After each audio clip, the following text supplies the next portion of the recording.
Ya, teman-teman sekalian, pada materi kali ini kita akan berbicara mengenai kategori sejarah ya, gitu. Jadi melanjut materi sebelumnya terkait teori dan metodologi, ini kita coba memahami ada begitu banyak kategori sejarah kayak, dan ini penting untuk apa namanya itu memilih tema atau topik penelitian kalian di masa yang akan datang.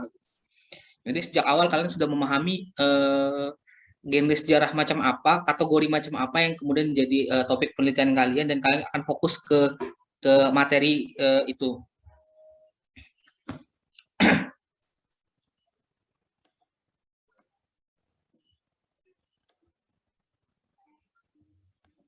Nah, pada pengantar sebenarnya ini ya apa namanya itu kalau secara sederhana dan secara umum kita bisa artikan sebenarnya sejarah itu ilmu yang kompleks kayak gitu ya kalau kita kaitkan sama kategori penulisan. Saking banyaknya aspek dalam kehidupan manusia yang bisa kita teliti dari perspektif historis, dia jadi begitu kompleks kayak gitu. Dan ini menjadi apa? Menjadi counter dari apa namanya itu isu yang berkembang kemarin ya. Ada anak sejarah yang anggap kuliah sejarah susah, tamat susah kayak gitu. Pada kenyataannya emang kuliah sejarah sulit kayak gitu. Kalau misalnya kita kategorikan ke apa namanya itu aspek penelitiannya, ada banyak hal yang kompleks kayak gitu, dan itu nggak sederhana kayak gitu. Nah, mengapa demikian? Karena seperti yang saya singgung tadi, kita tidak hanya berbicara di sejarah itu, kita nggak cuma berbicara waktu, teman-teman. Nggak cuma berbicara rentan waktu peristiwa yang terjadi di masa lalu kayak gitu. Tapi juga kita bicara apa aja yang ada di dalamnya. Kita bicara, misalnya kita bicara tentang apa namanya itu peristiwa sejarah yang terjadi ketika peristiwa 98. Kita tuh nggak cuma mengurutkan apa namanya itu secara kronologis apa saja yang terjadi pada periode 98 itu. Misalnya di bulan April terjadi apa? Contoh saya dari Januari terjadi apa? Februari terjadi apa? Misalnya April terjadi apa? Mei kemudian terjadi apa namanya itu turunnya Soeharto kayak gitu, dan lain-lain lah pokoknya secara kronologis. Kita tidak berbicara itu saja. Kita berbicara berbagai aspek yang terkait dengan peristiwa itu, dan kemudian biasanya seorang sejarawan itu melakukan analisis di situ. Jadi menganalisis peristiwa, menganalisis sumber sejarah, menganalisis sesuatu sehingga ditemukan apa namanya itu hasil dari penelitian, kesimpulan-kesimpulan sejarah yang sahih dan bisa dipercaya gitu. Makanya kita mesti memahami kaidah-kaidah tertentu dalam dalam sebuah penulisan sejarah. Nah, contohnya saya coba nyontohin gambar di samping kayak gitu ya. Secara sederhana kita bisa lihat ini salah satu lukisan pada masa lalu kayak gitu. Di mata orang biasa kayak gitu, ini paling cuma lukisan biasa saja. Tapi di mata apa namanya itu apa namanya itu sejarawan ya, ini ada banyak tema-tema sejarah yang bisa diambil dari gambar-gambar ini. Misalnya ada banyak orang-orang asing di sini, bisa dilihat bagaimana interaksi antara masyarakat lokal dengan pedagang-pedagang asing kayak gitu. Ada bangunan, kita bisa berbicara mengenai sejarah arsitektur di sini. Ada sungai dan kapal, bisa berbicara mengenai sejarah maritim dan sejarah ekonomi kayak gitu. Dan lain-lain lah pokoknya. Ada apa namanya itu kuda, dan apa namanya itu ada dokter sini, berbicara bisa bicara mengenai sejarah transportasi kayak gitu. Jadi sebenarnya aspeknya itu kompleks kayak gitu. Dan apa yang akan kita bincangkan pada dasarnya cuma pemetaan tema saja, teman-teman. Bisa jadi beberapa di antara kita tuh masih belum familiar dengan tema-tema sejarah tertentu kayak gitu.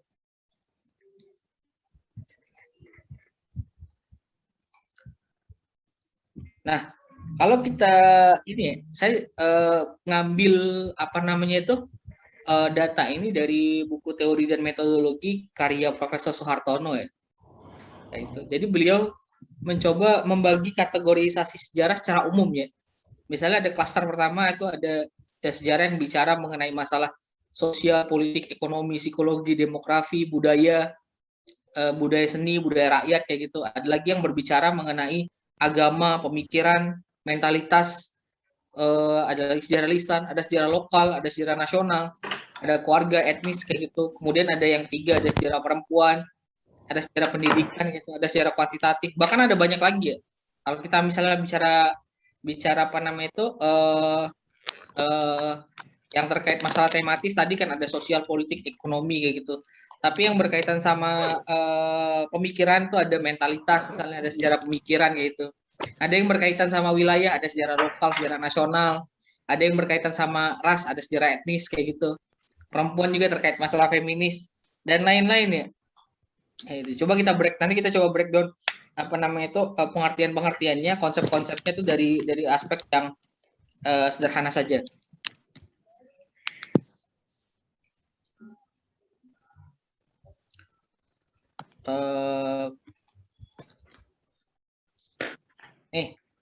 Saya lihat dari yang apa ya, yang apa namanya itu mainstream kayak gitu. Ini ada tema-tema sejarah yang mainstream ya, yang banyak dipakai, yang banyak ditulis. Ada sejarah sosial, ada sejarah politik, ada sejarah ekonomi kayak gitu. Nah, ketiga kategori sejarah di atas itu merupakan kategori yang sering dan banyak sekali ditulis sama sejarawan kayak gitu.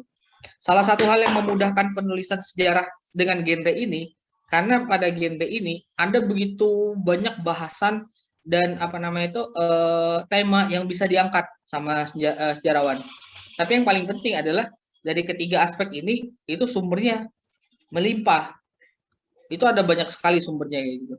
Misalnya kita ambil dari sejarah sosial. Sejarah sosial itu memberikan apa namanya itu perspektif yang luas tentang masyarakat kayak gitu. Dan terkait sumbernya juga banyak banget ya. Kalau kita ngomong sejarah sosial bahkan dia bisa bertumpang tindih dengan tema-tema sejarah yang lain. Apa ada sejarah orang-orang kecil, sejarah kemiskinan kayak gitu. Ada yang berbicara mengenai apa namanya itu budaya-budaya tertentu yang berkembang di masyarakat kayak gitu. Apapun yang berkaitan sama dinamika masyarakat kayak gitu. Itu sangat-sangat berkelindan dengan sejarah sosial. Maka tema sejarah sosial sangat luas sekali kayak gitu. Apa namanya itu gerakan sosial misalnya, apa namanya itu kerusuhan, demonstrasi, peristiwa 98 bisa dilihat sebagai salah satu gerakan sosial, atau revolusi bisa dilihat juga sebagai gerakan sosial, tergantung dari perspektif mana kita lihat gitu. Yang kedua adalah sejarah politik. Ini adalah tema yang paling banyak ditulis teman-teman. Kenapa? Karena arsip primer itu sangat banyak. Karena politik selalu berbicara mengenai institusi pemerintahan, negara dan sebagainya, yang notabene-nya penulisan sejarah yang dilakukan pemerintah itu kan biasanya tuh tulisan-tulisan yang resmi dan legal ya gitu, sehingga sumbernya itu ada banyak banget kayak gitu, sehingga kayak muncul dulu anekdot ya, salah satu genre sejarah yang mudah sekali ditulis adalah sejarah politik kayak gitu, tapi sebenarnya semua tulisan sejarah itu susah gitu.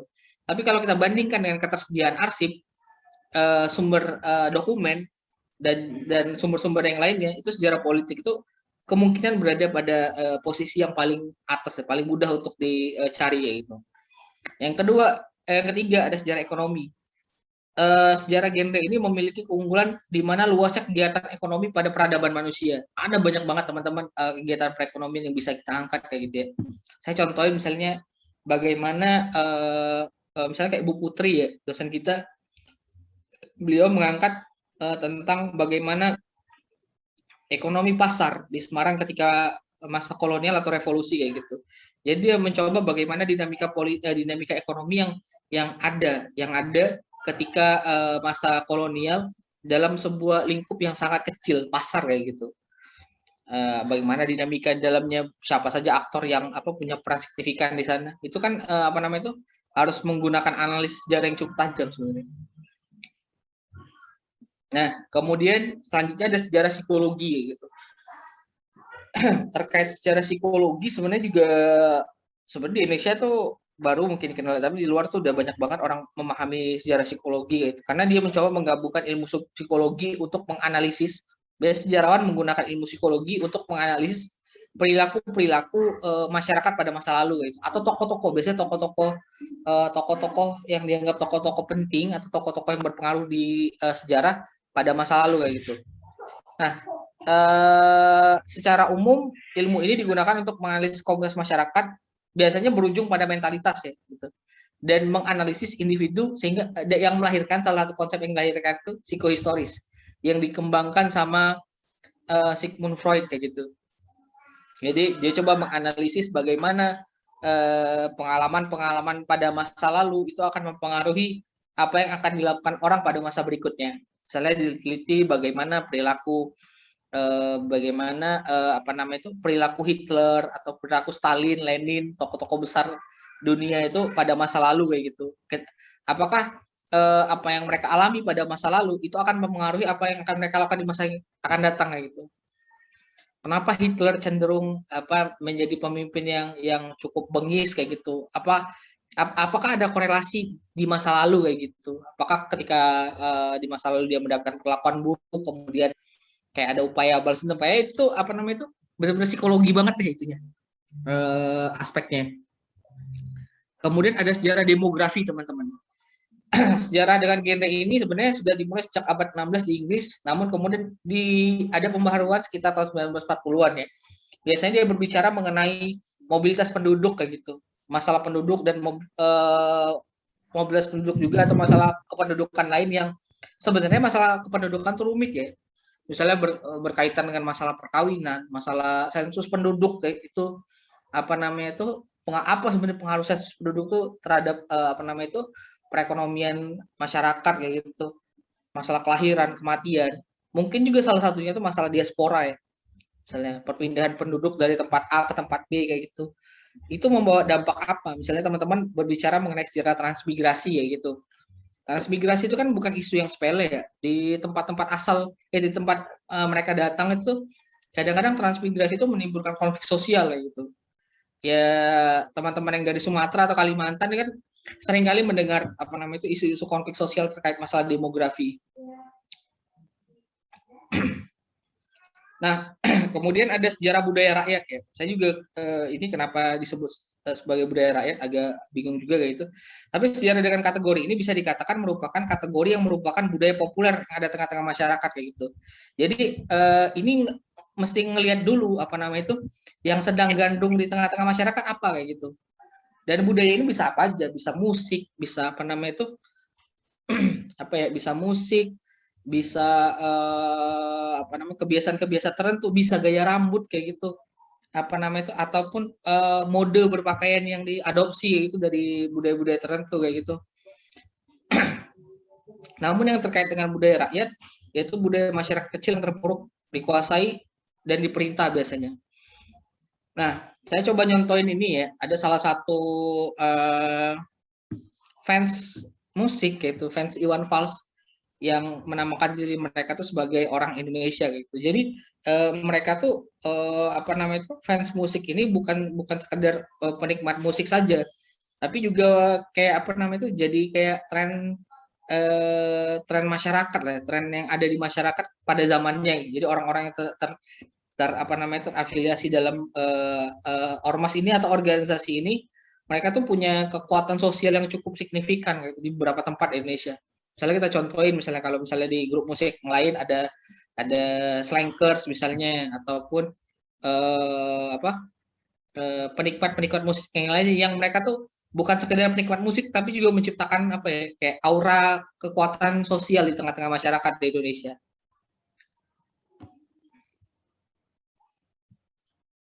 Nah, kemudian ada satu lagi genre sejarah yang menarik ya, adalah sejarah pemikiran. Sejarah semacam ini adalah studi kajian mengenai ide atau gagasan atau pemikiran dalam proses kejadian sejarah, terutama dalam kajian sejarah politik. Lebih banyak yang diangkat tuh pemikiran dalam bidang politik ya, walaupun nggak menutup kemungkinan ada juga yang diangkat tuh kajian-kajian sejarah pemikiran di bidang sastra juga ada. Kalau nggak salah ada sejarawan yang pernah ngangkat tentang Sitor Situmorang kayak si siapa namanya itu J.J. Rizal itu ngangkat tentang Sitor Situmorang kalau saya tidak keliru kayak gitu. Dan misalnya ada yang ngangkat tentang pemikiran ekonomi misalnya, sejarah-sejarah ekonomi kayak gitu. Tapi lebih banyak yang dikaji itu pemikiran politik kayak gitu. Oleh sebab itu ada dua hal besar biasanya yang diangkat lewat tema ini. Pertama, mereka tuh mengangkat aktornya. Siapa orang yang paling punya peranan dalam pemikiran tertentu kayak gitu. Yang kedua, pemikirannya itu apa fungsinya dalam sejarah kayak gitu. Nah, saya contohin salah satu karya menarik ya, salah satu sejarawan yang mengulas berbagai macam pemikiran Bung Karno, yaitu Peter Kasenda gitu. Nah, kalau saya secara pribadi ya, menganggap orang-orang yang mengangkat tema-tema terkait sejarah pemikiran, mereka tuh adalah sejarawan-sejarawan yang cerdas kayak gitu.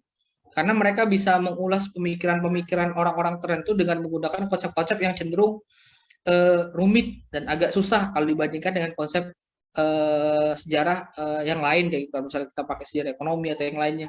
Tapi biasanya sejarawan-sejarawan yang yang mengulas masalah pemikiran, analisis historisnya tuh secara pribadi saya akui menurut saya itu sangat ini ya, sangat apa? Sangat baik kayak gitu. Kemudian ada lagi kategorisasi sejarah itu sejarah lisan kayak gitu. Tapi sebenarnya ini sebenarnya lebih dari sebuah genre ya, karena ini mengacu pada apa? Persoalan metode kayak gitu. Karena dia berurusan dengan bagaimana pengumpulan sumber kayak gitu. Nah, menariknya sebenarnya sejarah lisan ini karena dia sebuah metode, dia itu bisa digabungkan dengan genre sejarah manapun. Selama itu dilakukan selama salah satu sumber yang didapatkan itu adalah menggunakan sumber lisan kayak gitu. Dia bisa ke sejarah politik, kita bisa mewawancari tokoh-tokoh tertentu kayak gitu, bisa ke sejarah ekonomi, mewawancari pedagang-pedagang tertentu, bisa ke sejarah psikologi kayak gitu. Kalau kita bisa wawancara orang-orang yang kita jadikan apa objek penelitian dari sejarah psikologi itu sendiri, dia bisa masuk kemanapun ya, selama sumber-sumber lisan tuh ada, selama ada saksi sejarah dan selama ada pelaku sejarah itu sendiri. Kemudian ada yang berkaitan sama ruang lingkup ya. Ada sejarah lokal, ada sejarah nasional. Walaupun selama ini yang paling banyak ditulis di Indonesia adalah sejarah lokal.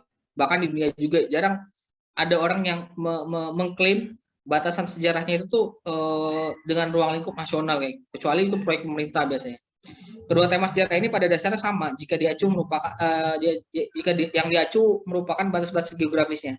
Satu bersifat makro yaitu sejarah nasional, satu lagi bersifat mikro yaitu sejarah lokal. Dia bisa mengacu batas-batas administratif tertentu ya. Bisa provinsi, bisa kota, bisa kabupaten, bisa kecamatan, bisa desa kayak gitu. Dalam sejarah lokal, batas-batas lokalitas yang disepakati yaitu turunan seperti yang saya bilang tadi ya.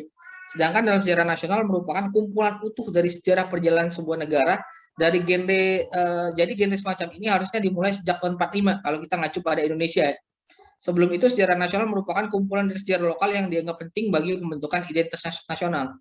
Di sini terjadi monopoli dari lokalitas tertentu dalam sebuah sejarah nasional. Karena kita berasal dari negara yang benar-benar majemuk ya, di mana budaya kita tuh cukup kompleks dan cukup apa namanya heterogen kayak gitu, sehingga secara historis itu juga ada banyak banget narasi-narasi sejarah yang muncul di berbagai daerah. Nah, salah satu kebingungan dalam menulis sejarah nasional adalah unsur lokal apa yang mau dimasukkan ke dari seluruh wilayah di Indonesia. Makanya di sini saya bilang terjadi monopoli dari lokalitas tertentu dalam sebuah sejarah nasional. Biasanya yang banyak masuk itu kebanyakan dari Pulau Jawa atau dari kota-kota tertentu di Jawa misalnya.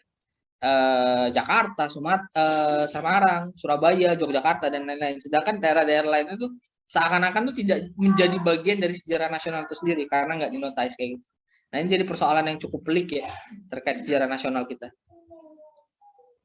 Nah, kemudian kayaknya ini bagian yang terakhir ya, ada sejarah maritim kayak gitu. Ya mungkin di antara teman-teman tidak terlalu gandung sama sejarah maritim karena memang biasanya ada kampus-kampus tertentu yang memfokuskan penelitiannya pada sejarah maritim. Seperti di Undip kayak gitu ya atau di UI kayak gitu. Mereka biasanya membahas tentang sesuatu yang cukup makro, besar kayak gitu.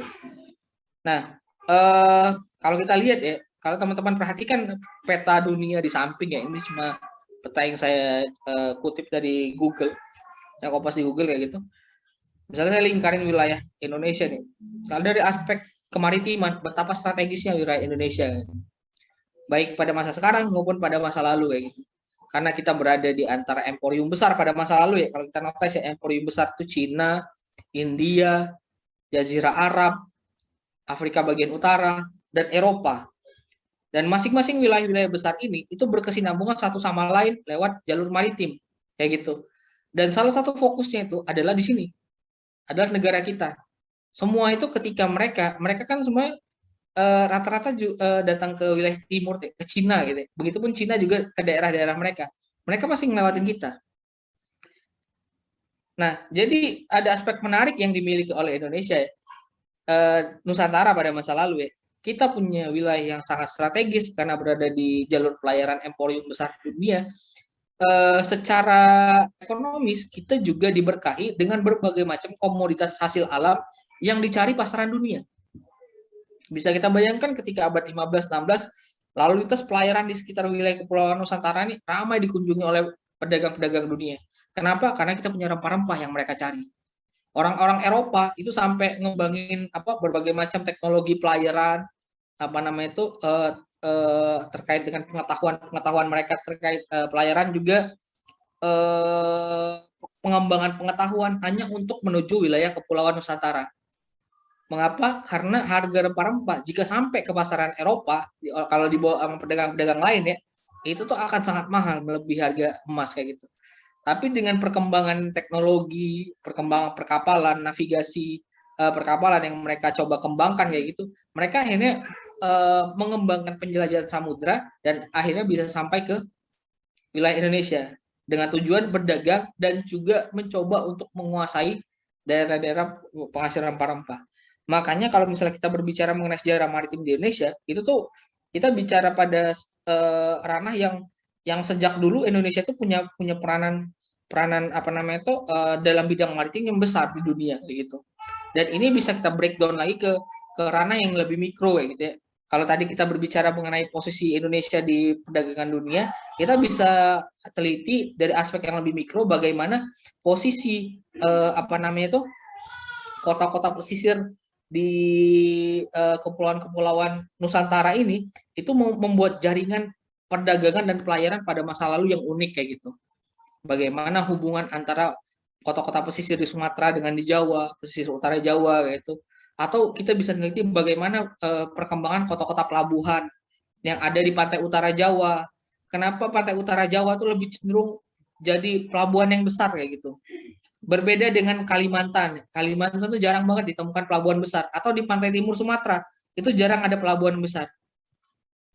Itu kita bisa ngelihat lagi tipikal-tipikal daerah yang berbeda. Kalau misalnya di Kalimantan dan di Sumatera, rata-rata pelabuhan besar itu ada di dalam pulau. Jadi kapal-kapal besar itu mesti masuk dulu ke sungai-sungai, kemudian baru ketemu pelabuhan besar. Beda dengan wilayah di sekitar pantai utara Jawa, di mana pelabuhan besar itu posisinya persis ada di pesisir laut kayak gitu. Nah, ini bentuk-bentuk kategorisasi lain teman-teman. Jika kita berbicara mengenai sejarah agama, kita bisa ngacu pada perkembangan agama tertentu, misalnya bagaimana Islam berkembang di daerah tertentu, bagaimana Kristen bisa berkembang di daerah tertentu, misalnya, atau kemudian kita bisa bicara mengenai hal-hal yang lebih institutif kayak gitu, bagaimana munculnya dua organisasi keagamaan kayak gitu, kayak NU dan Muhammadiyah. Kemudian ada sejarah feminim atau sejarah perempuan. Itu kita bisa melihat bagaimana sebenarnya selama ini sejarah Indonesia selalu didominasi oleh peranan laki-laki gitu. Karena kan wanita itu tidak punya peran signifikan dalam sejarah Indonesia.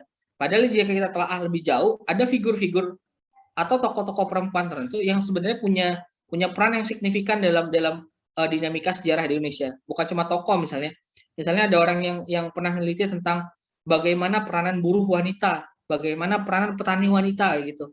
Karena selama ini dominasinya itu selalu ada di laki-laki ya gitu. Atau arahnya ke sejarah biografi juga bisa gitu. Kita bisa notice misalnya kayak tokoh-tokoh wanita terkemuka. Kalau selama ini yang dikenal cuma Kartini ya, coba kita buka mata kita lebih jauh, sebenarnya wanita-wanita itu sebenarnya punya peran yang sangat signifikan kayak gitu ya. Kayak misalnya siapa namanya tuh Dewi Sartika misalnya di daerah Jawa bagian barat kayak gitu, atau di daerah Maluku ada Christina Marta Tiahahu, atau di lingkup lokalitas tertentu saya yakin ada banyak sekali wanita-wanita yang punya pengaruh dalam dalam jalannya sejarah. Yang selanjutnya ada sejarah agraria. Sejarah agraria biasanya berbicara mengenai dua hal, teman-teman. Pertanian, perkebunan, tapi juga berbicara mengenai konflik-konflik dalamnya juga biasanya. Yang kedua, selanjutnya sejarah desa. Biasanya berbicara mengenai kultur desa atau sejarah petani gitu. Biasanya tuh sejarah desa selalu disandingkan sama sejarah kota. Kita bisa bicara mengenai jenis kota gitu. Ada jenis kota pelabuhan, ada jenis kota metropolitan, ada jenis kota yang kota militer kayak gitu. Kayak Magelang ya, Magelang, Ambarawa itu kan dianggap sebagai kota militer kayak gitu. Atau kehidupan sosial dalam kota, budaya-budaya apa yang sedang gandrung ada di kota itu kayak gitu. Kemudian ada sejarah etnis, kayak kita bisa bicara mengenai budaya-budaya pada etnis tertentu, misalnya bagaimana akulturasi budaya terjadi pada sebuah wilayah yang ada campuran etnis-etnis asing dalamnya kayak gitu, menciptakan apa di dalamnya, atau peranan etnis dalam sebuah masyarakat misalnya. Misalnya contoh ya, selama ini ketika masa revolusi, orang-orang Tionghoa itu selalu dijadikan ini loh, apa namanya itu, kambing hitam, karena banyak di antara mereka yang dianggap pro terhadap Belanda ketika masa revolusi 45-49. Padahal dalam sisi lain sebenarnya banyak juga komunitas-komunitas Tionghoa yang mendukung kemerdekaan Indonesia dan meleburkan diri mereka tuh dalam ini, dalam apa namanya itu, jalannya revolusi.